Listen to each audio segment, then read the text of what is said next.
Vamos a continuar con el diseño web responsivo o adaptable. Ya vimos un video que nos recomiendan en el cuadernillo de aprendizajes esenciales, pero vale la pena puntualizar algunos conceptos y algunas propiedades para entenderlas mejor. Primero, nuestras competencias disciplinares es utilizar hojas de estilo en cascada para dar formato a páginas web. Por aquí nos falta por aquí un espacio. Vamos a habilitar el puntero láser. ¿Cuál es la situación de esta competencia disciplinar? Pues creando una página web responsiva. ¿Cuál es el contenido de esta tercera y última unidad? Es diseño web responsivo, los elementos, la importancia, concepto mobile first y la creación de una página web responsiva. Bueno, primero vamos a ver qué es de manera muy rápida un diseño web responsivo. Bueno, es una filosofía de diseño y desarrollo que se basa en adaptar la apariencia de las páginas web al dispositivo en el cual se está visualizando. Anteriormente se realizaban diseños separados para cada tipo de dispositivo. Por ejemplo, hacíamos un programa, un sitio web, un diseño completo para computadora. Hacíamos otro para tabletas, hacíamos otro para dispositivos móviles. Pero con el diseño web responsivo, pues no es necesario realizar diseños diferentes o separados para cada dispositivo. Y pues actualmente las páginas o sitios web pueden ser visualizados en gran cantidad de dispositivos con una gran variedad de características diferentes, como son las computadoras, laptops, tabletas, teléfonos inteligentes, libros electrónicos, consolas de videojuegos, etcétera, etcétera, independientemente de la resolución, la cantidad de memoria o velocidad del procesador. Principalmente en los tamaños de pantalla, pues tenemos una gran variedad de tamaños diferentes. Aquí pues ponemos un porcentaje de usuarios de internet por dispositivos. ¿Esto qué implica? Que pues del 100% de personas que tienen un teléfono, un celular o smartphone, el 95.3 acceden a internet a través de él, con computadoras portátiles 33.2, es decir, laptops, notebooks, computadoras de escritorio 28.9, televisión con acceso a internet 23.4, con tabletas 17.8 y con consolas de videojuego 8.4%. El diseño web responsivo se basa en que lo que comentábamos, nosotros vamos a hacer un solo diseño para todos los dispositivos, pero tenemos algunas propiedades que nos van a permitir que nuestro navegador detecte de manera automática el tamaño de la pantalla, o si es una impresora a la que queremos acceder, por ejemplo, detecta el tamaño de la pantalla y automáticamente nosotros cambiamos algunas propiedades. Si es para determinado tamaño de pantalla, por ejemplo para una PC, bueno, pues a lo mejor me muestra algo como 3 columnas. Si estoy hablando de tabletas, que es un tamaño mediano, pues voy a tener 2 columnas y a lo mejor para un celular voy a tener una columna. Eso pues ya lo van a definir cada uno de ustedes. Pues, ¿cuáles son las ventajas de los diseños web responsivos? Bueno, pues es facilidad para los usuarios, indexación para los robots de motores de búsqueda, por ejemplo Google. Es decir, no tiene que registrar en estas bases de datos de los motores de búsqueda 3 diseños diferentes para un mismo sitio web, una misma página, sino ya sería una sola y por lo tanto es mucho más fácil esta búsqueda.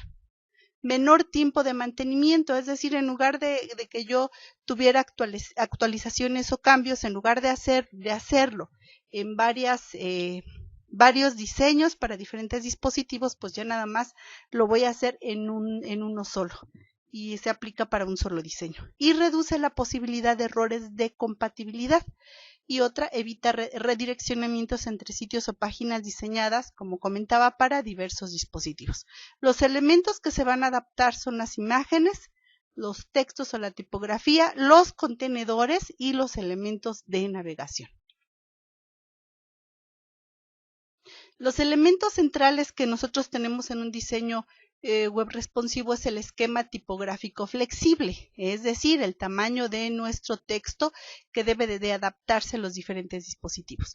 Maquetación adaptable usando los media queries, que los vamos a ver más a detalle, y modificando la cantidad de columnas, como vimos donde teníamos la pantalla con nuestros ejemplos, del diseño con grillas flexibles, que se va a adaptar al ancho dentro de cada rango que nosotros decidamos definir para cada una de estas grillas flexibles. Imágenes y multimedia adaptables, que puede ser cambiando el tamaño de las imágenes o poniendo diferentes tamaños de imágenes dependiendo del dispositivo el cual va a leer nuestro sitio o nuestra página. Y pues si el sitio los incluye, pues debemos de adaptar todos los recursos que nosotros estemos incluyendo en nuestro sitio, como es la adaptación de videos, animaciones y todos los contenidos como mapas, tablas, slides, etcétera. Y por último tenemos la navegación adaptable, optimizada para touch en pantallas pequeñas. Que esto, bueno, se hace de manera automática. Y la otra es que se aplican dos elementos extra en las páginas adaptativas. Una etiqueta MetaViewport, que impida la miniaturización de nuestras páginas, y un script compatibilizador que funcione en navegadores antiguos. La técnica de media queries, porque bueno, aún hay equipos que tienen navegadores antiguos. Las unidades, ahora vamos con lo que es el esquema tipográfico flexible, y pues las unidades de medida a utilizar ahora son más adaptables que los píxeles. Acuérdense que ya habíamos hablado que los píxeles son unidades de medida absolutas. Estábamos hablando de M, pero vamos a ver otra medida que es de W. Y bueno, los píxeles, acuérdense que son unidades fijas, y si continuamos utilizando píxeles como unidad de medida para nuestras fuentes, tendremos dos tipos de problema porque estamos hablando de diferentes tamaños de pantallas y diferentes dispositivos. El primero se lo vamos a causar a algunos de nuestros usuarios, los que utilicen Internet Explorer, ya que no podrán escalar el tamaño de la fuente si esta fue definida en píxeles. Bueno, y en todos los navegadores es un problema común. El segundo será un problema de mantenimiento para nosotros mismos, ya que deberíamos duplicar, triplicar o más las declaraciones de tamaños de fuentes dentro de cada zona de la hoja de estilos para poder definir cuál debe ser su tamaño en cada rango o condición, y debemos de hacer una serie de cálculos y una serie de pruebas en cada media query. Entendemos que entenderemos este problema. Bueno, cuando hablamos de tipografía flexible tenemos las unidades absolutas,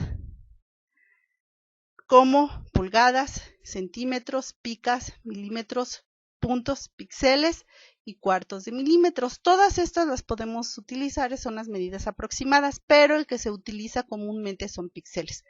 Pero tenemos otras que son las unidades relativas, como M, que es tamaño de fuente establecida por el navegador.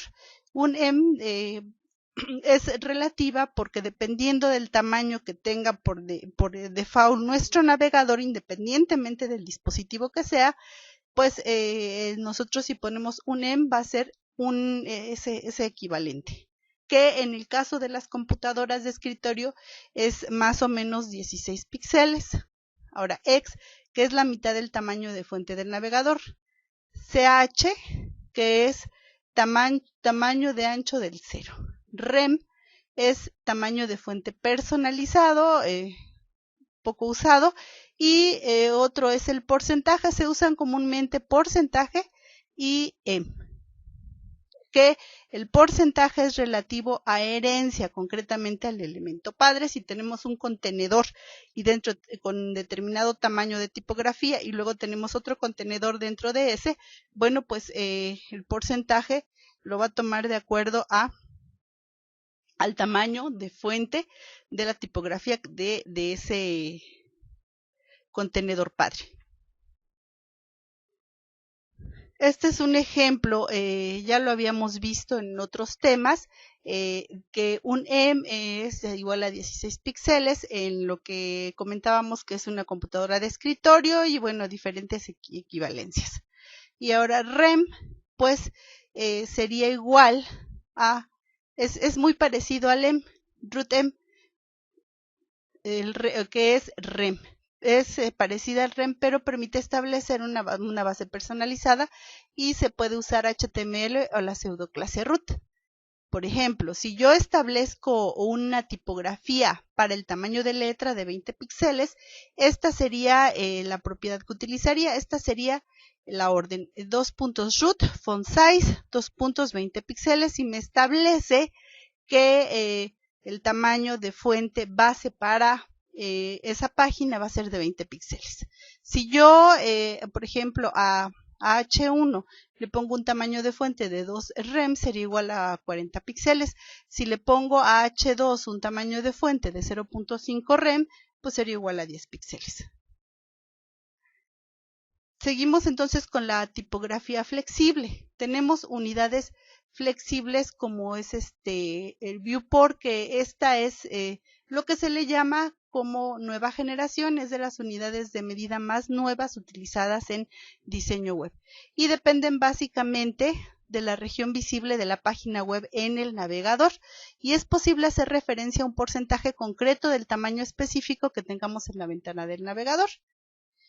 BW va a ser equivalente a 1% del ancho del navegador.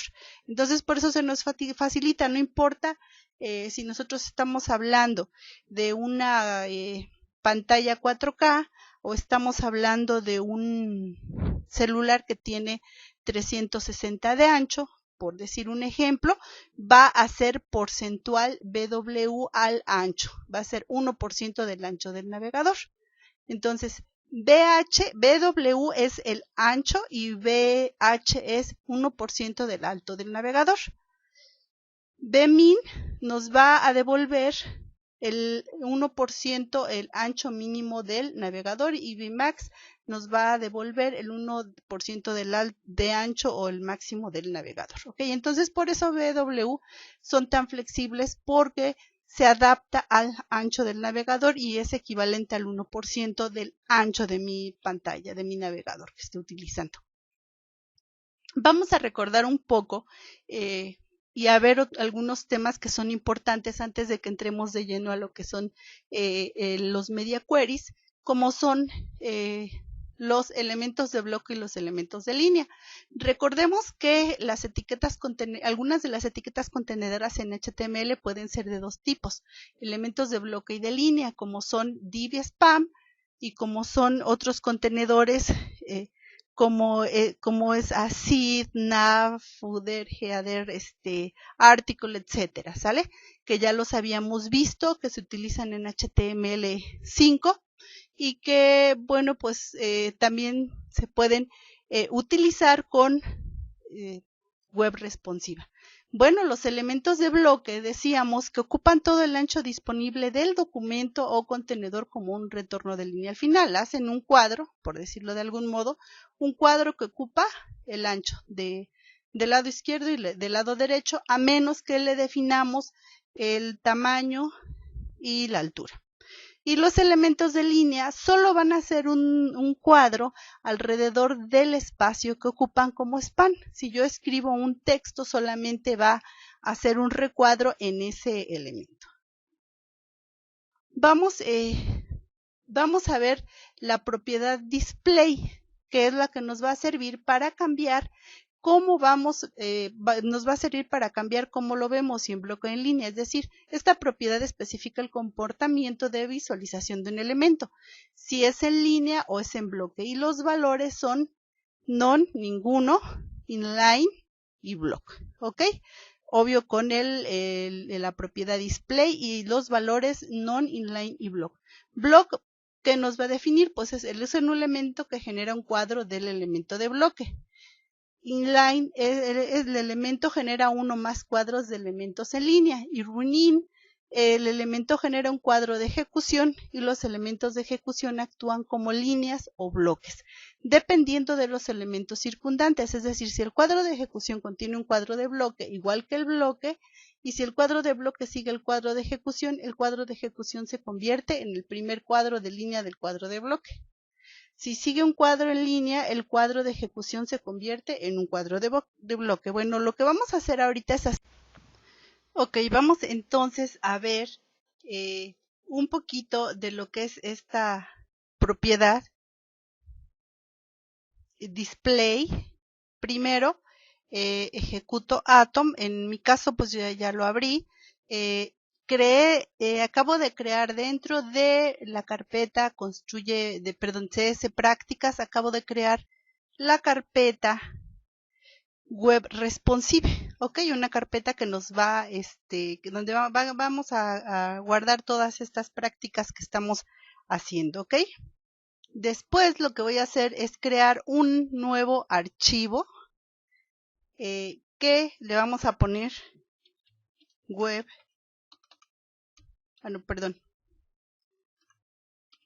tipos display.html, ok, otra vez, dentro de la carpeta web responsive que creé dentro de CS prácticas, bueno, que ya la tenían en Construye Páginas Web, vamos a crear una que se llama tipos display.html. Bueno, si le quieres cambiar el nombre no hay ningún problema. Creo la estructura básica y le vamos a poner tipos de display, ok. Lo que vamos a hacer que en la parte de la cabecera de head voy a crear un estilo, ok, con style, media screen, type text diagonal CSS. Después lo que voy a hacer es que a mi etiqueta voy a cambiarle algunas propiedades a mi etiqueta div. ¿Cómo son? A ver, le vamos a dar una tabulación más. Como es el borde, nada más para que lo podamos distinguir, le voy a poner que lo quiero de 3 píxeles, sólido y de color negro, aunque bueno, lo hace de modo automático. Y le voy a poner un tamaño de letra, font size, de 1.2 em. ¿Ok? Después lo que voy a hacer aquí es que voy a cambiarle también las propiedades a mi etiqueta span. Acuérdense que estoy en la parte de cabecera y voy a crear estilos de cabecera. A esto lo único que le voy a cambiar va a ser el color de fondo, background color, y le vamos a dejar el color amarillo, ¿ok? Muy bien. Ya tengo algunas propiedades para div y para spam, y me voy a la sección de body para insertar estas etiquetas. Lo primero que voy a hacer es que voy a insertar mi etiqueta div. Le quito class porque le puse las propiedades al selector div en general.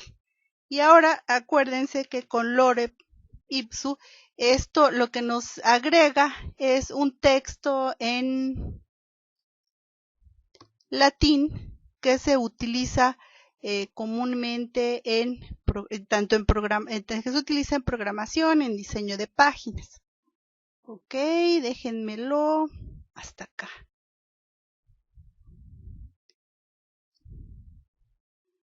Permítanme nada más acomodarlo. Muy bien. Todo esto va dentro de mi etiqueta div. Acuérdense que la etiqueta div es una etiqueta de bloque. ¿Por qué? Bueno, vamos a guardar hasta acá y vamos a ver qué es lo que nos está mostrando. En mi caso, yo ya tengo abierto mi explorador de archivos y lo voy a abrir con alguno de los exploradores. Esto es lo que me muestra, ¿ok? Se llama etiqueta de bloque porque va a ocupar el tamaño de la pantalla del o del navegador. Ok, me regreso a Atom y vamos a insertar aquí una etiqueta span. Ok, vamos a quitar de aquí y vamos a cerrar acá. ¿Qué es lo que hace? Guardo con control S o en lo que ustedes estén usando, me regreso y refresco. Ahora, le puse color amarillo, pero si ustedes se fijan, esto se llama etiqueta de bloque. ¿Por qué? De línea, porque solamente va a envolver o va a contener el texto que tiene. Inicia aquí mi etiqueta span y acaba aquí. Ok, hasta acá vamos bien. Pero ¿qué pasa si a mi etiqueta span yo le cambio y utilizo la propiedad display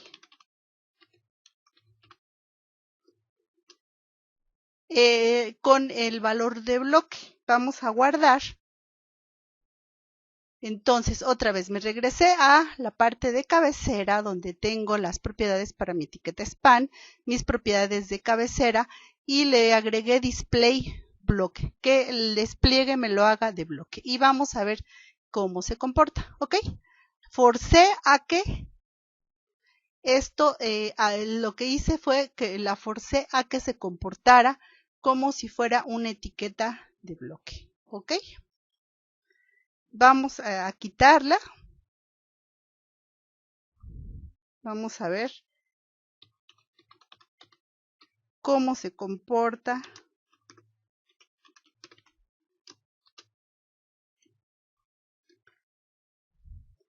Inline no lleva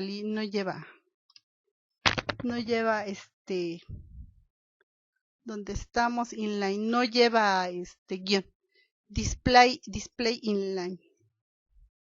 Guardamos y vamos a ver ahora cómo se va a comportar mi etiqueta div. Ok, así se va a comportar mi etiqueta div. La convierto, en lugar de ser una etiqueta de bloque, la convierto en una etiqueta de línea. Ok, display inline. Vamos a quitarlo y vamos a dejar nada más en la etiqueta span display bloque. Esta propiedad nos va a servir mucho ya que estemos trabajando con diseños web responsivos. Guardo y bueno, pues así es como funciona lo que es la parte de display. Dejamos hasta acá este archivo y vamos a ver, perdón, sí dejamos hasta acá esta página y vamos a ver otro tema interesante.